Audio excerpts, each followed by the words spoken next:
কচু শাক কেটে ধুয়ে সেদ্ধ বসিয়ে দিয়েছি, হয়ে গেছে। এবার আমি নামাবো, জল ঝরিয়ে নেব। দিচ্ছি আমি সর্ষের তেল, দেবো আমি কালো জিরে ও তেজপাতা, শুকনো লঙ্কা, দেবো আমি রসুন কুচি, পেঁয়াজ কুচি আর কাঁচা লঙ্কা চেরা।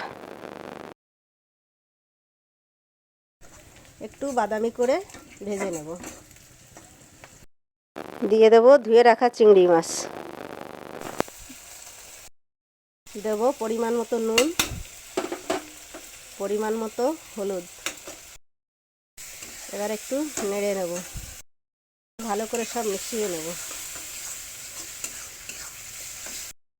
দিয়ে দেব কচু শাক,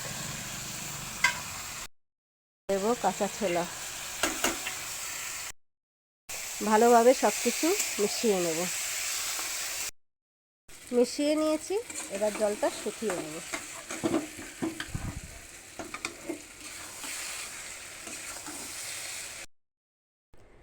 জলটা টেনে গেছে, এবার কচু শাকটা আমার হয়ে গেছে।